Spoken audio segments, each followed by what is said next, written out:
Empiezo a grabar. Muy bien. Entonces,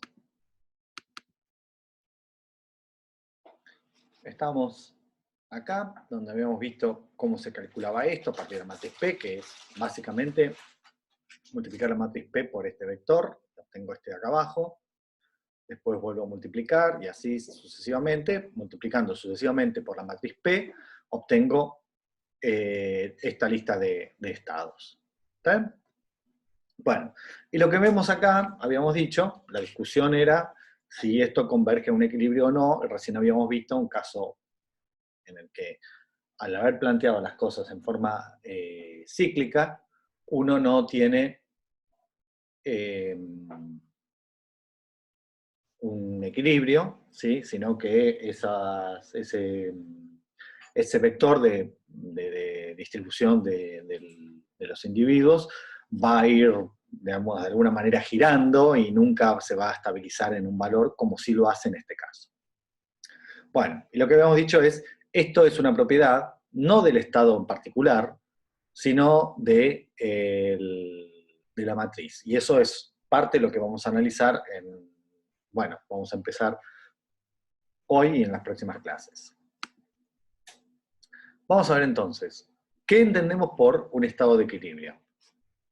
Un estado de equilibrio es un estado de los que estamos considerando, P sub D, es decir, todas sus coordenadas mayores o iguales que 0 y que suman 1.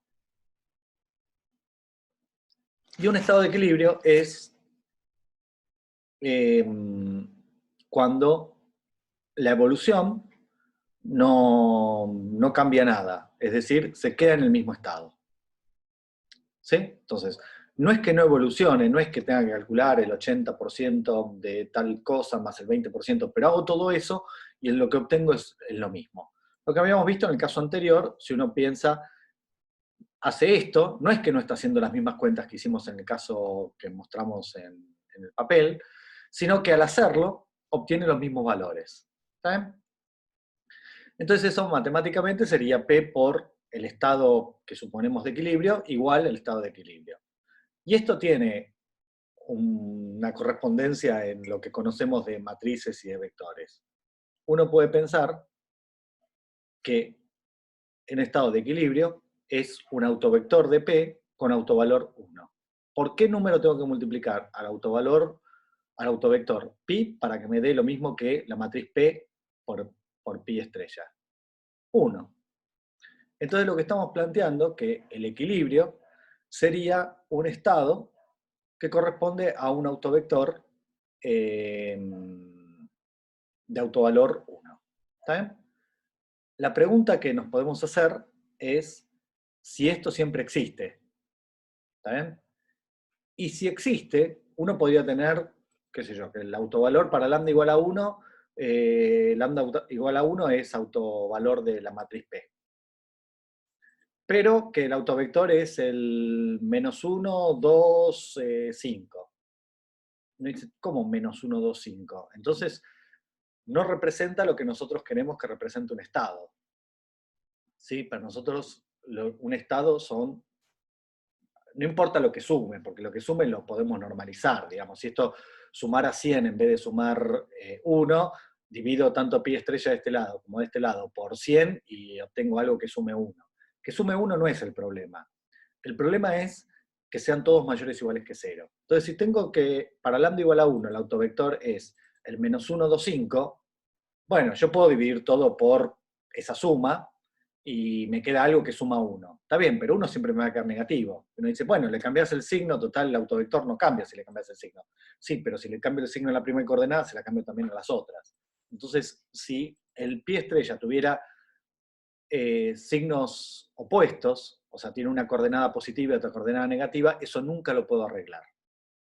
¿Está bien? Entonces, la pregunta que nos podemos hacer en relación con los equilibrios es, ¿uno es autovalor de la matriz P? ¿Siempre cualquier matriz de Markov tiene a 1 como autovalor?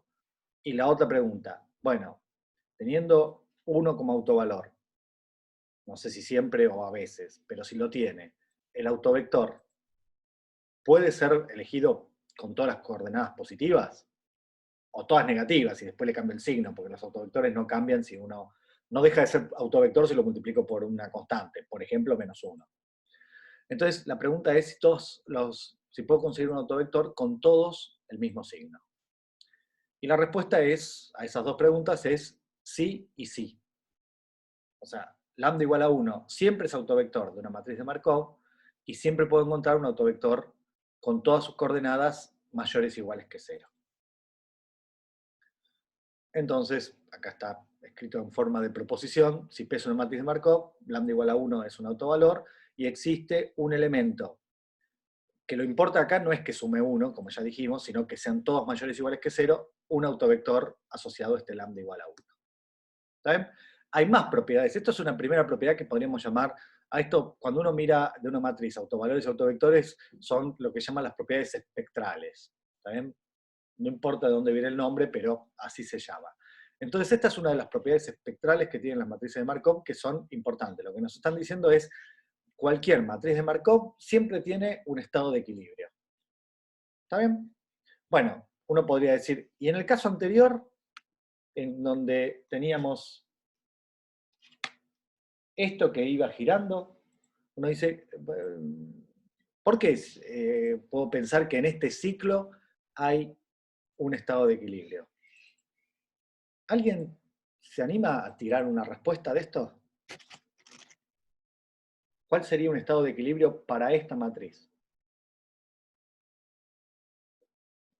Ya apareció alguien, buenísimo. Y ahí dan la respuesta, Félix da la respuesta. Todos los elementos iguales. ¿Sí? Bueno, no lo puedo hacer que sumen 100 y que sean todos iguales y enteros, ¿no? Pero imagínense que lo que propone es, imaginemos que son 10, 10 y 10. Hay la misma cantidad en todos lados. Bueno, todos estos se van a ir a parar, todos los que están en 1 van a parar a 2, todos los que están en 2 van a parar a 3, y todos los que están en 3 van a parar a 1. ¿Qué me importa si son todos la misma cantidad? Están jugando, no me acuerdo cómo se llama ese juego infantil que uno ocupa el lugar del otro, que saltan y que van cambiando de lugar. Pero bueno, eso es lo que están haciendo. Los que estaban en una región van a parar a otra. Y todos los que estaban en la otra región van a parar a la tercera, y la tercera a la primera. ¿Está bien? Entonces, esto no cambia nunca, y esto es un estado de equilibrio. Pero fíjense la diferencia que hay con lo anterior, si es que lo anterior es representativo. ¿Está bien? Lo que digo anterior es en el caso en que salía de un vector parecido a este y terminaba en el 20 pasos, terminaba en un equilibrio. Acá, si yo salgo de esto, no voy a parar un equilibrio. Ahora, si salgo del equilibrio, me quedo en el equilibrio para siempre, obviamente. Entonces, lo que vemos acá es una diferencia de comportamiento que ahora vamos a estudiar. Mientras que en un caso parece que toda la tendencia es acercarse al equilibrio, en este caso no. Si salgo del equilibrio, me quedo en el equilibrio para siempre, eso está claro. Pero en los otros casos, me quedo dando vueltas alrededor del equilibrio, pero nunca me acerco al equilibrio. ¿Está bien? Entonces, hay una diferencia de comportamiento entre estos dos problemas. Bueno.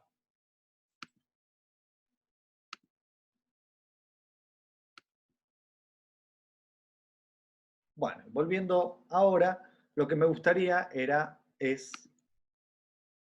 discutir la diferencia entre lo rígido o lo determinístico, digamos, la idea de, bueno, en este caso es más o menos lo mismo, pero digo, en el caso anterior, vamos al problema este, nosotros dijimos, bueno, los 10 que estaban en 1, 8 van a quedarse en 1, 1 va a parar a 2 y 1 va a parar a 3.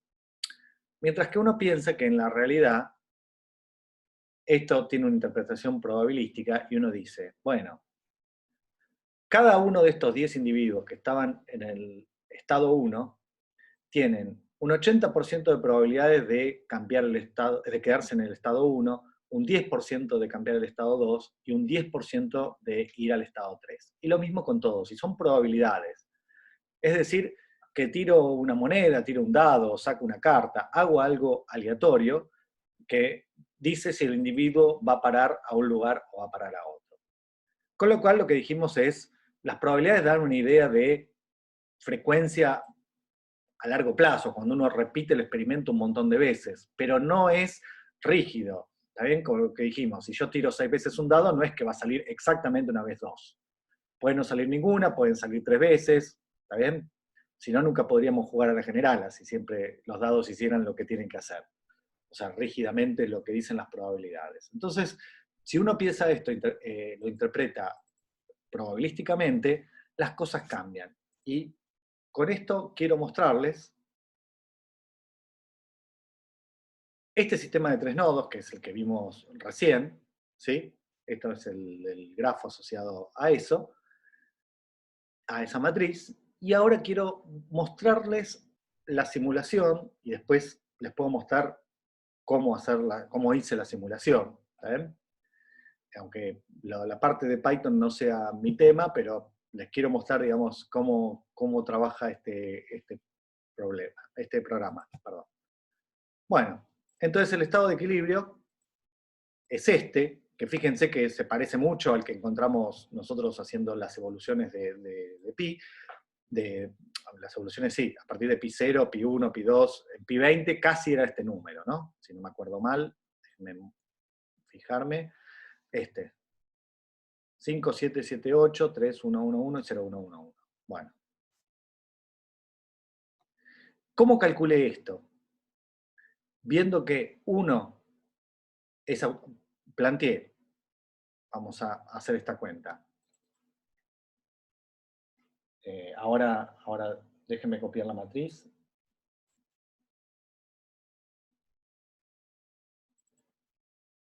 Eh, 0, 1, 0, 1, 0, 6, 0, 1 y 0, 6, 0, 2. ¿Cómo podemos obtener este estado de equilibrio? Bueno, con la transparencia anterior. Yo digo, lambda igual a 1 es, o sea, un punto de equilibrio es algo que multiplicado por P me da P. Es decir, lambda igual a 1 es un autovalor. ¿Está bien? Eso es lo que estamos haciendo. Entonces, déjenme volver al papel. Entonces, lo que planteamos es pi P por un vector, pi1, pi2, pi3, igual a pi1, pi2, pi3. ¿Sí? Bueno, y entonces, ¿qué estoy haciendo? Estoy haciendo 0,8 por pi1 más 0,3 por pi2 más 0,2 por pi3 igual a pi1. Y lo mismo con todas las otras ecuaciones. Como ya no estoy buscando autovalores, autovectores, que eso había que armar, el polinomio característico, nada. Yo estoy planteando, lambda igual a 1 es el autovalor, y entonces el autovector, ¿cuánto vale? ¿Sí? Que eso ya es resolver un sistema lineal. El sistema lineal que tengo escrito acá. Y un sistema lineal homogéneo. ¿Por qué? Porque cuando yo pase pi1 para acá restando, esta ecuación se va a transformar en menos 0,2 por pi1 más 0,3 por pi2 más 0,2, siempre me quedo corto con el lugar, esto igualado a 0. También paso restando pi1 en esta ecuación. Paso restando pi2, paso restando pi3 y me queda un sistema homogéneo. Uno puede decir, un sistema homogéneo, bueno, puede tener solución trivial. No, justamente, si lambda igual a 1 es autovalor, este sistema homogéneo tiene que tener soluciones no triviales. Tiene infinitas soluciones. Bueno, de esas infinitas soluciones, elijo aquellas que sean todos sus coeficientes mayores o iguales que 0 y que sumen 1. ¿Está bien? Y lo que dice la proposición anterior, que no es obvio, que habría que demostrar eso, después podemos hacer algún ensayo de demostración de eso, pero lo que uno dice es, bueno, este sistema homogéneo tiene una solución no trivial, no 0, 0, 0, que seguro que es solución de eso, pero no me interesa. Y además que tiene puedo elegir todos sus coeficientes mayores o iguales que 0. Todos sus elementos mayores o iguales que 0. Y que sumen 1 es una pavada, simplemente lo divido por la suma y me quedan que suman 1. ¿Está bien? Entonces, así puedo mirar eso. Puedo contar el punto de equilibrio. Bueno, haciendo eso encontré el punto de equilibrio que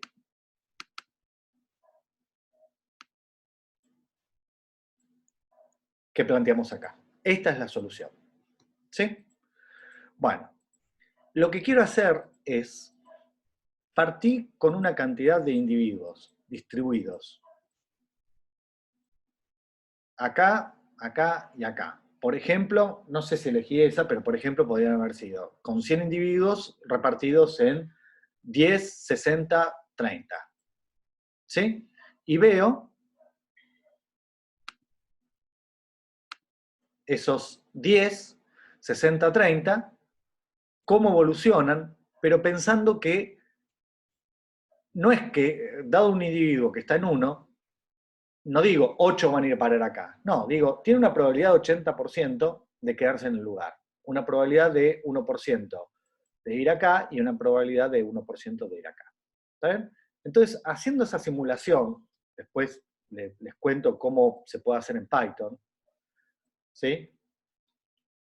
Uno puede, a partir, bueno, la distribución inicial, bueno, no sé por qué consideré esto en vez de, bueno, no importa, parecido pero no es la misma. Consideré 1000 repartidos en 125 en el lugar 1, 625 en el lugar 2 y 250 en el lugar 3. ¿Sí? Y fui evolucionando. Dije, bueno, agarro cada uno de estos 125 y con probabilidad 0,8 lo mando a 1. Con probabilidad 0,1 lo mando a 2 y con probabilidad 0,1 lo mando a 3. Lo mismo esto, con las probabilidades que eran, si no me acuerdo mal, los 625 a cada uno de estos 625 con probabilidad 0,3 lo mando a 1, con probabilidad 0,6 lo dejo en 2 y con probabilidad 0,1 lo mando a 3. Y lo mismo con los elementos que están en el tercer nodo, con los individuos que están en el tercer nodo. Bueno, y hago esa simulación, ¿sí? Siempre la suma inicial va a ser 1000 y la suma para siempre va a ser 1000, porque estos 1000 se van a distribuir por todos lados, pero van a seguir siendo 1000. Y entonces lo que veo es que si miro las proporciones, n es la cantidad de individuos total en cada lugar, n1, n2, n3 es la cantidad de individuos que hay en cada nodo, 1000 es la cantidad total, y ahora miro las proporciones. Bueno, las proporciones son 0,125, 0,625, 0,251.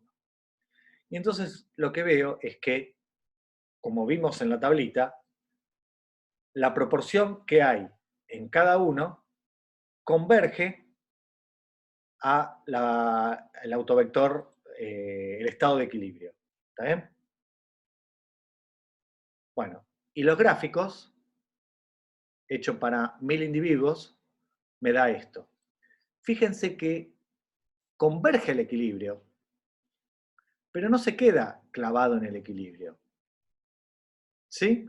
¿Por qué? Porque este es un equilibrio dinámico. Cuando haya acá la cantidad que tiene que haber, que no sé cuántos son, pero son 0,58, una cosa así, cuando el 58% estén en el estado 1 y haya, no me acuerdo cuánto era, 31% en el estado 2 y 11% en el estado 3,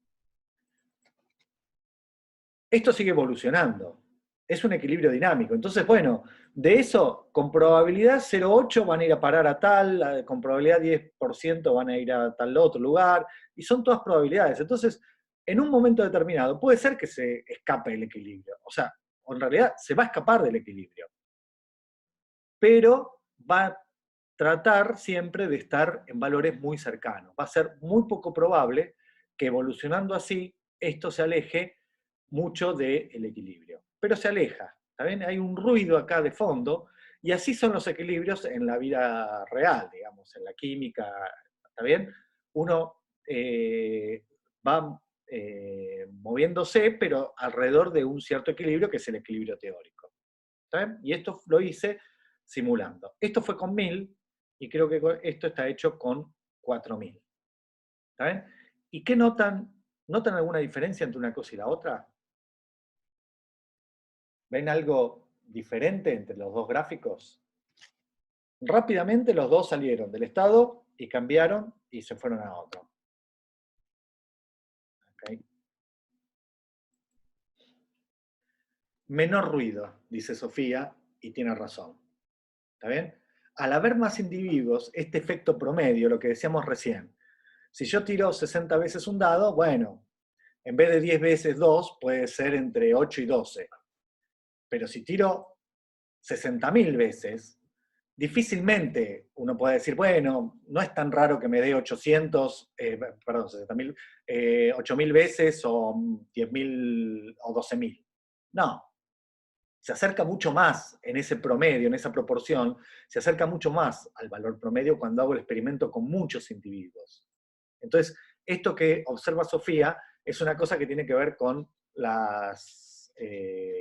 con la idea de lo que se llama la ley de los grandes números, que mientras más veces hago un experimento, lo que se aleja de la frecuencia relativa es cada vez menor. ¿Está bien? O sea, la frecuencia relativa, lo que se aleja de la probabilidad, es cada vez menor. Entonces, cuadrupliqué la cantidad de individuos y el ruido se observa que es mucho menor. Y esto se puede cuantificar, no lo voy a decir ahora, pero, digamos, pero lo podemos ver porque quiero pasar a las simulaciones. Uno puede cuantificar, por haber aumentado 4.000 veces, 4 veces, perdón, pasar de 1000 a 4000, aumenté por 4 la cantidad de individuos, uno puede ver que el ruido, medido de una manera que después vamos a discutir, pero que tiene que ver más con la estadística que con lo que estamos viendo nosotros, se reduce a la mitad. ¿Está bien? Hay que medir estas piquitos así que se dan, cómo mido que me alejo una cierta cantidad, cómo mido ese alejamiento. ¿Está bien? Es lo que se llama el desvío estándar. Entonces uno puede ver que se reduce a la mitad. Y esto es lo que se llama, muchos lo llaman la ley raíz de n. ¿Está bien? Y yo les recomiendo, porque lo pregunté, yo hace muchos años había leído un libro de Schrödinger, el físico que formuló, digamos, que le dio precisión a la cuántica, que se conocía como una serie de reglas que no se entendía bien cómo funcionaban, que eran muy precisas, pero no se sabía bien. O sea, uno tenía una teoría para cada problema. Y Schrödinger fue el que puso todo eso en un contexto unificado, ¿sí? Con la ecuación de Schrödinger. Schrödinger lo deben conocer de la famosa paradoja del gato de Schrödinger, ¿sí? Ese mismo tipo. Escribió un libro de biología en los 40, que se llama ¿Qué es la vida? Que es un título un poco ambicioso, pero digamos, en realidad está hablando de lo que hoy llamaríamos microbiología, ¿no? Biología molecular. De eso estaba hablando. Y el tipo, lo que es tan viejo el libro, que para él toda la herencia, las cuestiones genéticas están en el ARN, básicamente porque el ADN no se conocía. El ADN es anterior a Watson, así que no conocía, digamos, el ADN. Entonces, pero igual pregunté y me dijeron que sí, igual, aunque por viejo igual no son inválidas sus afirmaciones. Hay que, digamos, actualizarlas nada más. Entonces, lo que él sostiene es que para que una máquina biológica en este caso, que era el que le preocupaba, funcione con precisión, sea un relojito, tiene que tener una cantidad de maquinitas trabajando que sean suficientemente grandes como para que estos ruidos sean muy chicos.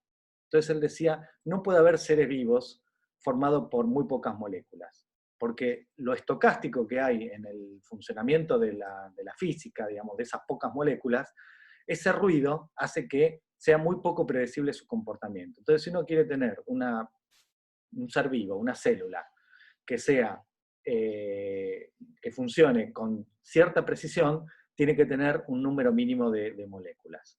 ¿Está bien? Entonces, él sacaba una conclusión a partir de la física sobre el número mínimo de moléculas que podían intervenir en un ser vivo. Me pareció fantástico, se los quería compartir. No sé si conocen, el tipo es... Se los estoy escribiendo. Y el libro es...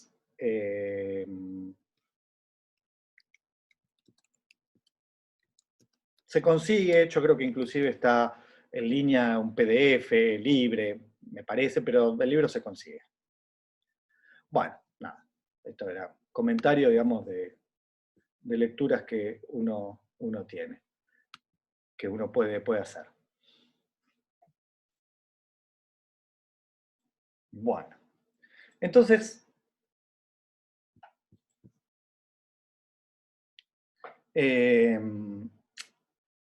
quería mostrarles cómo hice esa simulación. ¿Bien? Entonces, déjenme compartir, a ver si puedo.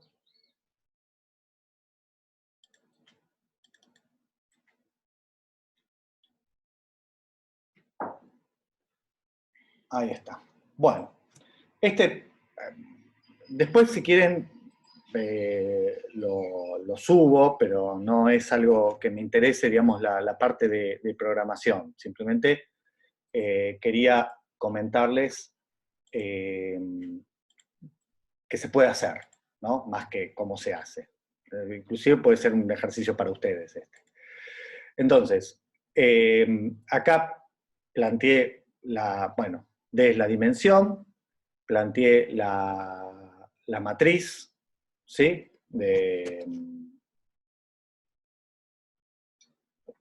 La matriz en transición y la matriz asociada al gráfico. Acá empecé con un estado inicial, y acá déjenme plantear esto primero. Bueno, acá planteé que la cantidad es 1, 6, 3. Y podrían ser, acá multiplico por 10 para que sean 10, 60, 30, o multiplico por 1000 para que sean 1000, 6000, 3000. ¿Está bien? Voy cambiando la cantidad de individuos así, proporcionalmente, multiplicando el vector inicial, 1, 6, 3, por distintos números. ¿Está bien? Bueno, voy a iterar un número de veces t, que es 200. La cantidad total de individuos es la suma del vector inicial, n0, ¿sí? Lo que sea n0, inicialmente era 1, 6, 3, pero lo multiplico por algún factor. Bueno, n grande va a ser la cantidad total. ¿Y qué es este n chiquito? Lo que dice acá. N es una matriz que me va a dar en el tiempo t, ¿sí? El segundo índice es el tiempo, y en el nodo J tiene, en este caso, J va desde 0, 1, 2, o sea, los tres estados los llamo 0, 1 o 2. Y con eso, digamos, voy reflejando en esta n cuántos individuos hay de los n grande que hay en total. ¿Cuántos en el tiempo t están en el nodo J? ¿Sí? J va a ir variando de 0, 1 hasta 2 en este caso que planteé. ¿Sí? Bueno, acá es la inicialización, y acá es lo que les decíamos recién. Acá fíjense que hay una función del paquete NumPy, que es el random choice, que es elegir un elemento del rango desde 0 hasta d-1, ¿sí? ¿Cuántos elementos, cuántas veces lo hago ese experimento? Esta cantidad, la población, la cantidad de qué sé yo, si había 30 en el nodo 0 en el tiempo 5. Bueno, esa cantidad hago 10 veces ese experimento para ver a dónde fueron a parar cada uno de esos individuos. ¿Está bien? No importa, esto es parte de la programación, después miran el código, googlean qué son cada una de estas cosas y lo ven. Si quieren, después en algún momento, cuando lo hayan visto y tengan dudas, lo pueden ver. Bueno, y hago el experimento y voy sumando. Esta es la idea, este es el paso de lo que hicimos nosotros a mano, de decir, bueno, estos no me acuerdo cuánto decimos, estos 10 que están en este lugar, bueno, 8 se van a quedar en el lugar, uno va a ir a parar a este y otro va a parar a este, pero no hecho rígidamente, hecho, digamos, en proporciones, sino hecho probabilísticamente, diciendo, bueno, si el 80%, si los 10 que están acá, el 80% va a parar se queda en uno, el 10% va a parar a 2 y el 10% va a parar a 3, bueno, lo que hago es tiro una moneda o tiro un dado, qué sé yo, algo donde con probabilidad 80 me diga, te quedás en uno, o sea, un lado de 3 caras, no sé cómo sería ese dado, pero digamos, pensemos un dado de 3 caras donde en una de las caras dice 1, en otro dice 2 y en otro dice 3. Y entonces lo tiro, pero es un dado cargado que el 80% de las veces sale 1, el 10% de las veces sale 2 y el 10% de las veces sale 3. Entonces agarro los 10 individuos que estaban en uno, tiro el dado y le digo a dónde tiene que ir. Eso es lo que estamos haciendo acá, en este paso. ¿Está bien? En este paso, perdón. Y acá lo que hago es contar. Bueno, en total, ¿cuántos fueron a parar a tal lugar? ¿Cuántos terminaron yendo a tal lugar? ¿Cuántos terminaron yendo a tal lugar? No, como no soy un experto en Python, no quiero mostrarles este programa que es muy primitivo, pero bueno, pero hace lo que queríamos. Bueno, y acá lo que hago es graficarlo. Primero grafico acá grafico los primeros 20, ¿sí? Y acá grafico los primeros, todos los que hago. Entonces, déjenme correrlo. Vamos a correr esto.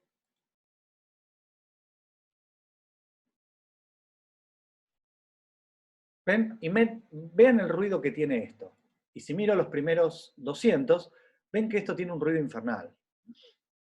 ¿Sí? Es muy ruidoso. Si lo hiciéramos, déjenme cambiar esto, y poner un 1 acá. Es decir, estoy considerando 10 individuos. Entonces estoy haciendo la cuenta con 10 individuos.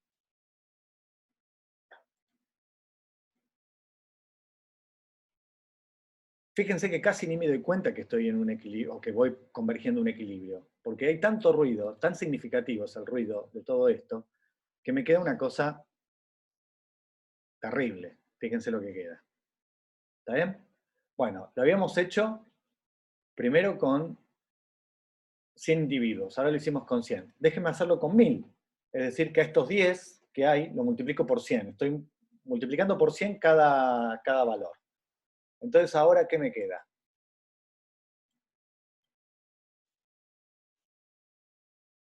Fíjense que no es que tarde menos para llegar al equilibrio, pero ahora me doy cuenta que es un equilibrio. Y fíjense el ruido lo que es. Es muchísimo más chico. Y ya que estamos, esto es lo bueno de usar computadoras, que uno fácilmente puede rehacer las cuentas, ¿sí? Considero que ahora hay 10.000 individuos. Y fíjense que uno ve que hay oscilaciones, no es que no las vea, pero el ruido es muchísimo más chico. ¿Saben? Acá lo que estoy graficando son las proporciones. ¿Sí? Yo estoy considerando 10.000 individuos, pero miro cada cantidad de individuos que hay en cada estado, en cada tiempo, lo estoy dividiendo por la cantidad total, que en este caso va a ser siempre 10.000. Entonces miro las proporciones y me quedan así. Y casi ven que queda lo que tiene que ser. 0,58, 3,1, perdón, sí, 0,31 y 0,11. Estos son muy cercanos a los valores. Y ya que estamos, y no cuesta nada, pongamos un 0 más. Y corramos.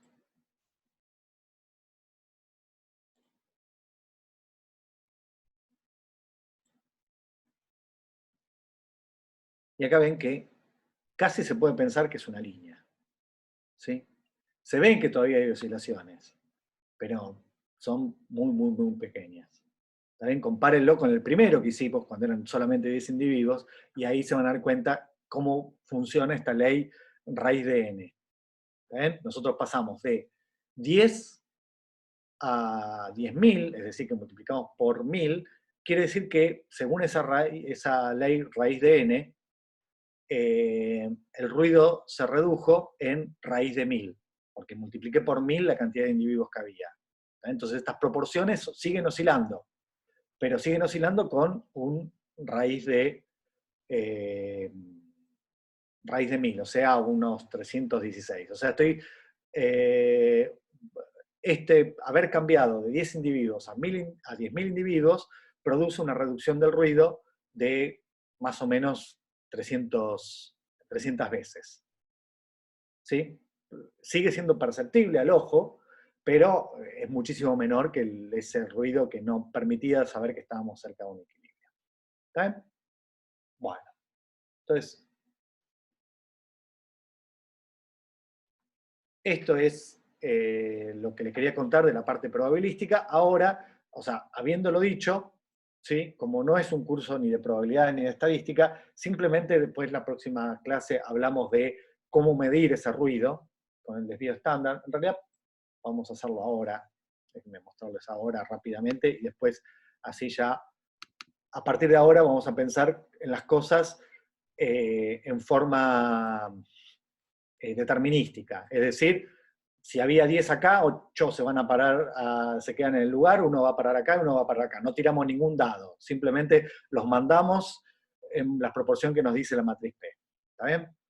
Pero siempre tengan en cuenta que esto es el equilibrio para un número grande de individuos.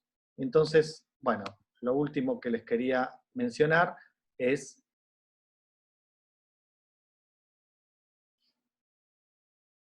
no sé qué es, perdón, este estado de equilibrio, esto está mal, estos números.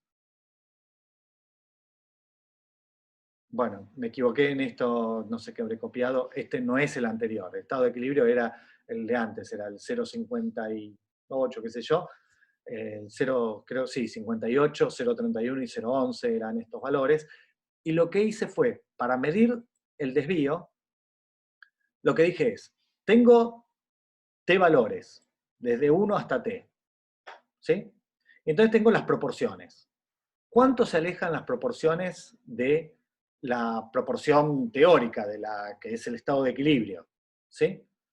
Entonces lo que dije es, bueno, esa proporción a cada tiempo, en cada tiempo, se aleja del equilibrio en la resta, pero para que sea positiva le pongo al cuadrado. Y hago el promedio de todos esos errores al cuadrado. ¿Sí? Pero bueno, pero esto me da diferencias al cuadrado. Entonces, para que sean diferencias, le saco raíz cuadrada. Esto es lo que se conoce en estadística como el desvío estándar. Entonces, esto lo considero como una medida del ruido. ¿Está bien? Bueno, yo no empecé en 1 o en 0, sino que empecé cuando ya, ¿se acuerdan? A ver si me fijo acá. Hay un tiempito relativamente corto en el que sale de un estado cualquiera y va a parar al estado de equilibrio. ¿Sí? O sea, yo puedo decir que antes de 20 ya esto alcanzó el equilibrio. Entonces consideré desde 20 hasta 100. No consideré desde 0 a 100. Simplemente para eliminar esos datos que son muy diferentes, porque salí de un punto que no era el equilibrio.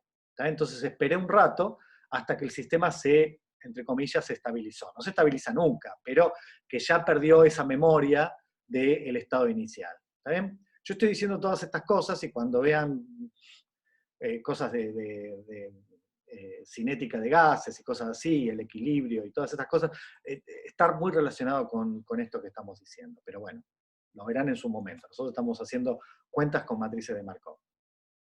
Bueno, entonces hice eso. Recuerden que esto está mal, después lo voy a subir correctamente. El desvío está dado por esto.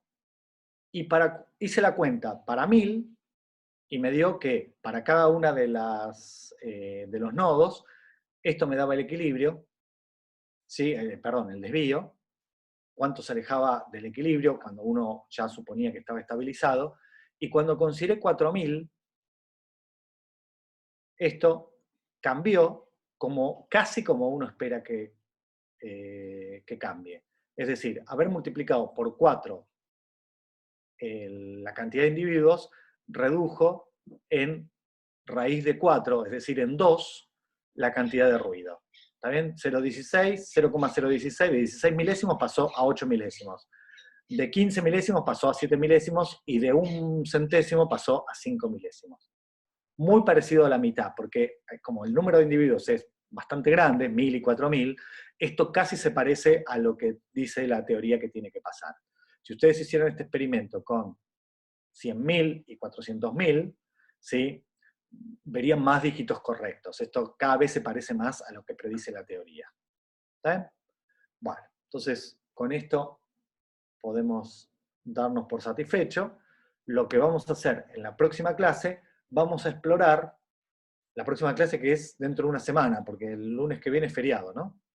Entonces, el miércoles que viene, lo que vamos a hacer es estudiar las propiedades espectrales, o sea, los autovalores y los autovectores, para decirlo más claramente, de la matriz P, de una matriz P en general. ¿Qué podemos esperar? ¿Qué podemos decir en general? ¿Cuáles son los casos que nos interesan para analizar la pregunta que hicieron sobre los equilibrios? ¿Cuándo podemos decir que todas las soluciones convergen a un equilibrio? Todas esas preguntas van a salir del análisis de los autovalores y autovectores de la matriz P. ¿Está? Entonces, yo cerraría por acá. Quisiera saber si hay alguna pregunta, si quieren revisar algo de esto.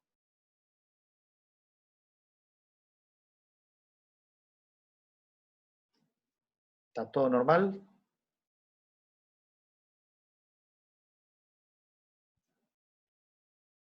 Bueno, listo. Bueno, chicos, entonces parece que está todo tranquilo, así que bueno, nos vemos el próximo miércoles. ¿Está bien? Chao, nos vemos.